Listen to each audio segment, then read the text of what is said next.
Radhe Radhe everyone. Nirjala Ekadashi की एकदम सरल पूजा मैं आपको आज करके बताने वाली हूँ कि आप एकदम से सरल पूजा कैसे कर सकते हैं, मटकी का दान कैसे किया जाता है, तो मटकी का पूजन किस प्रकार हम करते हैं उसी के बारे में ये संपूर्ण वीडियो होगी। वीडियो एंड तक देखिएगा। वीडियो पसंद आए तो लाइक शेयर अवश्य करिएगा। सबसे पहले आपको एक मटकी लेनी है जो मिट्टी की होनी चाहिए, जो बिल्कुल एकदम नई होनी चाहिए। पहले से यूज करी हुई कोई भी सामग्री आप दान नहीं कर सकते हैं क्योंकि आप यूज कर चुके हैं। अगर आपके पास पहले से रखा और यूज नहीं किया है तो आप उसको उपयोग में ले सकते हैं। उस मटकी को आप धो के साफ करके कंठ तक जल उसमें आप भर दीजिएगा। बिल्कुल स्वच्छ जल भरना है, जिस जल को आप खुद स्वयं पीते हो वही जल भरना। उसके मुंह पे आप ये इस तरह से कोई मिट्टी का बर्तन हो या फिर स्टील का हो वो रख सकते हैं।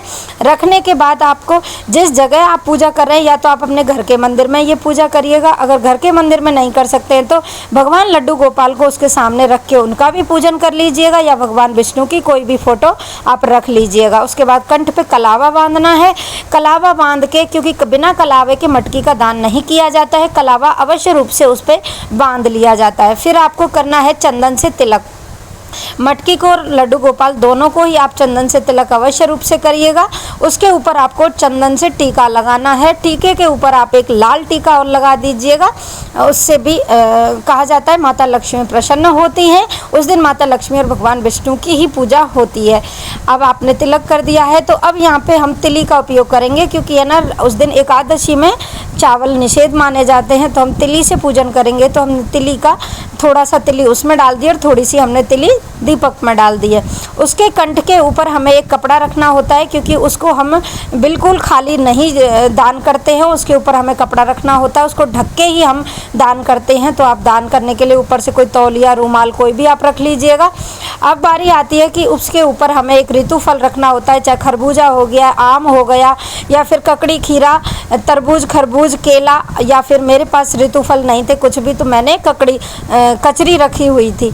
उसके बाद कुछ किसी भी घड़े को हम खाली दान नहीं करते, चीनी के साथ या मीठा जल दान करते हैं। तो उसके आप चीनी कटोरी में ले लीजिएगा, क्योंकि कटोरी में चीनी अलग से लेनी है, क्योंकि अगर आप मटके में डालोगे तो वो मटके के पानी को ख़राब कर देगी। तो आप अलग से ले लीजिएगा और उसका भी दान आपको करना है। पंखी इसमें विशेष रूप से दान की जाती है, तो आप पंखी का दान अवश्य करिएगा। और दक्षिणा साथ में अवश्य रूप से रखिएगा, क्योंकि कोई भी पूजा दक्षिणा के बिना अधूरी मानी जाती है। उसके बाद आप कथा श्रवण करिए। कथा मेरे YouTube चैनल पर मिल जाएगी आपको, मेरे इस बेल आइकन में लिंक आपको मिलेगा। उसके बाद 3 बार आप आचमन करिए।